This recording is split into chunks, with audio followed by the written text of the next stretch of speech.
Hello guys. Hello. Hello. Welcome back to Kwesi Live TV, my channel, our channel, Your everyone's channel. Alright, and we are back in Ghana. We've left Russia for the past 2 or 3 months. We've been in Ghana, and we've missed you. I've missed you. I think the only video I've posted since we left Russia was just the previous one. I'll link it in the description button. But we are here to tell you about our experiences.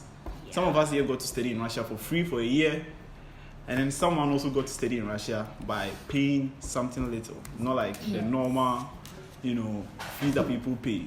So we are here to share with you those kind of experiences, the things that we had to go through, like everything. So my name is Kwesi Live. Now, Kheli. Miss G. Frema. Alright, so we are heading straight into it, but we have one or two questions, but I want everyone to tell me what you've been up to since you came back from Russia. Dorcas. Well, I've mostly been home. I go out like once a week to check up on things and see some friends and say hello to them. And yeah, I'm doing some personal life, whatever. So yeah, I'm engaging in some activities to better myself, my life, as I'm staying at home doing nothing. You're still practicing Ruski. Ha. God. Don't go there.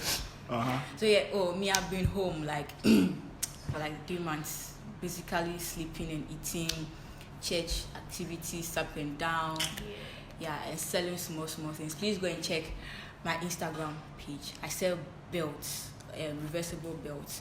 So go and check _Kheli _. Go there and purchase the belts for me. Thank you very much. Free adverts. Alright, I've been home for some time, and then I'm back to what I was doing before I left Radio Universe. So that's where I'm working now till school reopens in hopefully January. Yes, ma'am. So I've been with my bed, actually, yes. That's what I've been doing since we arrived. There's nothing more important than your bed and resting. So yeah, thank you. Okay, so that's what we've been up to. But let's go straight to one or two questions that probably you would want to know. I think it's something that we put together and we think you might want to know. So first one, why did you choose to study Russian? Who is answering that question? Kheli. Me? Yeah. Okay. So, as we all know, the Russian language is not a common language. If you ask anyone, any international, like French. Chinese, French, Spanish, all those things, and Russian is very rare. So okay, why not study something that's not almost everyone can speak? It's nice. It's a flex, I can speak Russian language, you can't. Yeah, that's Tell us something. Explain. Say something. Please. Okay. Yeah. So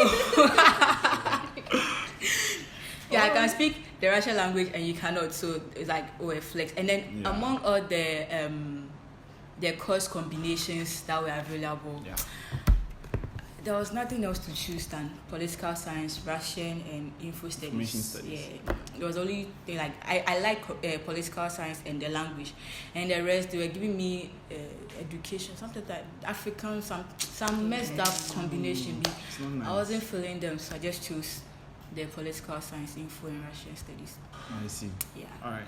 Anyone with something else? Well, I don't really remember how I got to study the Russian language, whether I chose it, the university gave it to me, but what I know is when I got admitted, that's the first I was offered.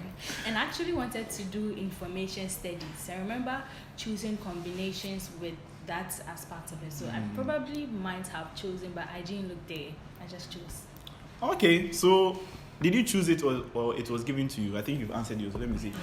I think my own, when I was applying to the University of Ghana, the only thing I knew was law.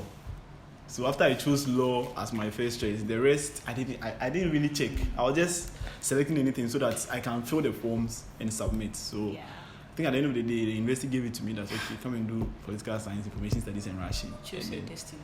Yeah, but when I started there, I was like, the info studies now was boring for me. I was always sleeping in class, so I said, okay, let me continue with the Russian, and that's how I got to continue. Yes, so it was part of my second bouquet when I was choosing. So I chose business admin first, and then I think sociology, Russian, and then linguistics. And I ended up getting my second choice. So here I am. Okay, so was the year abroad scholarship your main motivation for not dropping it after level 100? No. No. Well, it was a big motivation. Yeah. Aside the grades, you know, in level 100 it easy. was pretty easy to get an A. Yeah. It was easy to get an A in Russian. It's like you check political science and info and looking at Russian, oh, it's so easy. It's simple. Eta Anton. Eta Anton. Like, how can you get this wrong? It was easy for you. Okay. Well, I think some of our colleagues will be watching. Well, I didn't get it that easy, but then as time went on, I tried to cope, and it was okay. But then for my first year, I didn't really enjoy it. Yeah, but then linguistics was not going on well, so I just decided that let me just take my whiskey like that. Info too was not going well. Info was so boring. It was too boring. So The lecture was Boring making the for whole them. course boring, so I had to just Always drop sleeping. the course and do something. Alright, so how difficult was the language for you? I think me, it wasn't, because I was comparing it to other courses like info studies and then numeracy skills. The one I was like, this one, if after doing the exams, I know that AD you get, but the others, you're not getting it, and then you'll be thinking like resulting, but no, you must show that, what am I going to get? But the Russian, I think it was quite easier for me, but I don't know of others. How about you? well, it wasn't difficult, but I think when it comes to the orals aspect, there's the tension that overtakes you, and then you'll be feeling nervous, and things you will not know anymore, and even under AC you'll be sweating profusely, and people will be like, this girl, is she fine? At some point, I was speaking French. Yeah, so it's just that sometimes you be nervous and you forget what you know, but if you're actually consistent, I think I was excited in level 100 because you're learning Russian. Nobody knows Russian, and I'll be saying eta lampa, eta this, eta that, and my roommate even learned it with me. Shto eta lampa, shto eta karandash. Like I was so excited. So I think it made the course fun to me. So learning wasn't difficult, but to others who did not do that, they found it very, very, very difficult, and they were mostly lazy. So that's where it gets difficult. Yeah, 100, 200, it wasn't difficult. So we got to 300. Yeah, That's where I applied the cases and the different things inside. Guys, you should know this. Yeah, Nazi. It's okay. All right, so the next one, I think the next question is for us, and then I'll ask a different question. So, how did you know you've been selected for the scholarship, and how anxious were you waiting for the list of selected students to travel to Russia for free of charge and be paid? Dorcas? Well, I wasn't very anxious. I was hoping that, I'll get to study outside the country, or not even just about the study, I'll get to travel outside for free. It's like, because getting visas, I was aware that getting visas to other countries after school can be quite difficult, but whilst you're in school, it's much easier with the education thing. And yeah, I was excited. I'll see snow, I would speak real risky, practice with the natives, and I was dreaming big. I'll go to Moscow and I'll see all these nice sites, and I'll be there with my friends. I don't know what could be better than that. So I was relaxed. I was just relaxed. Well, I was like 10% anxious because when you got to level 300, like almost everyone in the class was good. So you don't know if you'll be in the first 5 or you'll not be in the first 5. That kind of tension, like, because we are all good. We're at that point, like at that stage, everybody was like speaking at some like average level. We're all okay. So the date the list came out, we were just praying, that we'll be on it. And God be so good, we were there. I think I was quite, from level 100, I think I wasn't that anxious because the grades were okay until level 300 first semester, and then one lecturer gave me a B. I was like, I know that all my colleagues, everyone is getting A too. So now that I've gotten a B, it means I'm out. So like second semester, I started planning for something else because I was like, maybe it might not work again. But when the list came, I realized that, I'm there. So I took it like that. So Frema, how anxious were you waiting for the list? I wasn't anxious because I wasn't around either. So was like I didn't feel anything. And then at a point in time, I used to think from level 100, I wasn't actually performing extra. Like my highest was a B plus. Yes, I would say so. I was not really into it until 200 and everything. So I was thinking, nah. As for the list, let me J my eye. So I really J my eye, but I knew that I would go at a point, yes, because I wanted to. So yeah. Okay, so after the selection, the process, how difficult was it? Okay, Kheli. So we're told that we will leave in school starts in Russia in 1st September, and we started our process, the medicals in July. May. We did our medicals in May. So imagine we're done with that one and we're in the house waiting for the list for our visas to come. No, was it visa? No, waiting for invitation from the school to come. So we're just home doing nothing. July. Our parents were on us. June, when are you going?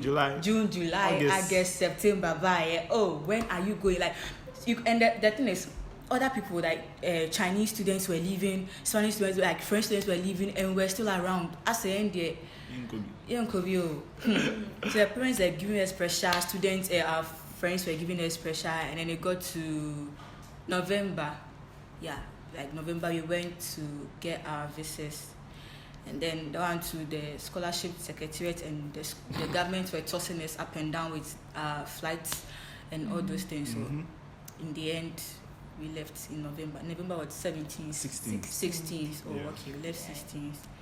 Yeah, I think it was one of the most difficult moments in my life. Like, for him especially. I was a leader, so like everything was on me. People were asking me, when is the invitation coming? As if like I'm part of the Russian immigration, but it was really, really difficult. And my colleagues, my parents, everyone, our colleagues asking, and then could be running on one corridor and then it became so. At a point, it felt like giving up. You should have just like registered for level 400. Yeah, 400 and just finish. But God being so good, later on, it came, and then I think when it came, the visa and everything took less than 2 weeks, and then we left. So for the earlier parts, which was like the process that were being done in Russia before we get the invitation, was what really stressed us. But when it came, things were quite different. But I think she had a different experience. Share with us. So we actually didn't do medicals. The only medical we did was HIV. Yeah, that was the only thing. And then our invitations came very early. Like it came very, very early. So they put pressure on us that we have to leave. The invitation is in. We have to go to the embassy and everything. But then we stayed for some time. I think 2 weeks or something. And then we went to apply for the visa. 1 week later, we got the visa. Then we left on the 16th of September. Yes. 2 months after the left. Before we left. Imagine. So it was quite difficult. Like that moment there. Thank God, everything went to bed. All right. So what was the value of the scholarship? The value of the scholarship. So I think it was fully funded. Yeah. By the government through the scholarship secretariat. So is it full? Full, because they pay the fees, the hostel fees, flight tickets in and out. The visa, you pay for our visa. Okay, we pay for our visa, but we pay for our own visa. How much was it? It was 50. Like 500. No, yeah.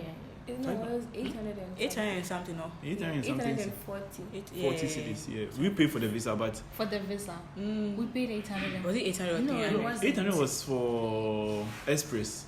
I think we paid less. I don't remember. 400 and something. 400 and something. Yeah, so we paid for that one, and then the medicals, but the rest, flights in and out, Egypt Air. We paid. The government paid, and then inland transportation in Russia. That's the train from Moscow to Belgrade, where we studied, was also paid by the government. Monthly allowance of $200, which was like 12,000 rubles in Russian currency. And some allowance and book and medical allowance. I think that one was also $180 also. Yeah, so 120. Yeah, 120. Yeah, so it was quite heavy. So if you are thinking of doing a language, don't drop it because you can get something. Can get something from Yeah. it. Well, it can be heavy depending on where you are staying. For those who went to Belgrade, life there is not very expensive, so you can actually afford to spend $200 or less in Belgrade. But if you were living somewhere like Moscow, where transportation is like twice the price in Belgrade. So let's say maybe in Belgrade, transportation everywhere is like 20 rubles. Yeah. But in Moscow is around 40 The metro. to 50. 50 And per in ride. Metro too. It was I think 90 the last time. It was No, No, that one it's was, that was because you were paying cash. But if you use card, No, it's we used different. card. yeah, And then it so- was for one day, that thing. Ah, yeah. Yeah, so well, those who actually got like scholarships to study a full course, and maybe medicine or engineering, they get way more money in terms of monthly allowance, and they also get some other petty monies from The Russian the government. Russian government. So yeah, our case, it was a different contract with government, so we got less money. But even with that, we're still able to have small fun. We tried, and COVID came, and we stopped going to school. And that one too, I actually thought that would help me save more, but please no. Everything went to food. KFC became my best friend. No, McDonald's was my best friend. KFC was my Okay, side. that will be in another video. If you want to watch, subscribe to the channel. We'll do like a full experience in Russia in another video. So I think that's where we end this one. If any of you have anything to add. Yes, I actually want to talk more about the processes. So the process for the year abroad thing is actually very simple. You send your information to the school. That includes your passport details, and then you wait for the school. So whilst you are waiting for the school to prepare the invitation letter, you should get your medicals ready. And if you are on scholarship, you have to sign a certain contract with the government. Yeah, with government. That's the scholarship secretariat. So then afterwards, the school brings an invitation, and then you get your visa and you are gone. But the waiting period was the most. I don't even know what word can describe it, because you are just at home and your mates are going to school and you are doing 8/8 goals and you are doing final sem and final lecture, and you are home. And then your course mates go, those who are funding themselves, they go and they leave you and you're at home, and it's like your life has no direction at the moment. It was just something else. So yeah, we're always on John's head, John this, John that, but eventually we left. Officer. And so ours is not even 1 year abroad, it's more like 9 months abroad. But yeah, it was still a nice One academic year, experience. So I would like to entreat anyone, if you want to go outside Ghana, travel outside Ghana for free, and you're not coming to the university, choose a language course. Study hard. And when you start, study hard to get the A's and the B pluses. Don't be discouraged by people who say that Russia is also there. Share. It's a very nice. It's a nice place. It's a nice country, Yeah. Okay, that's why I get to know. Yes. The other ones, So yeah, just choose a language course and study very hard. And if you know you like, if you come to the school and you see that your results are okay, like the A and B plus and the B's, you start preparing to travel. Start getting your passports ready. Don't wait till level 300 before you start searching for passport. Please no. Don't Start wait till you're getting part it of the list before. No, that's you go and look stress. for passport. No, start searching for it before, like That was a level different 200. stress. Start preparing to get your passport. Yeah. Yes, that's the advice I'll give. Okay, so this is where we end the video. Next video will be about our experience. Like, I think that one will be quite huge because we start from Ghana. Like, maybe we'll start from the airport because we've already spoken about the process. We start from the airport to the transit points, Istanbul, Cairo, Moscow, Dubai. train. Dubai. Yeah. She went to To Moscow, to the train to Belgrade, from Belgrade train station to the school and everything. We'll talk about it. So make sure you subscribe to the channel and leave a comment down below. Whatever you want to talk about in our next video, we'll do that. Thank you very much for watching. Thanks for watching. Thank you. Bye. Paka. Paka. That's me, Dania.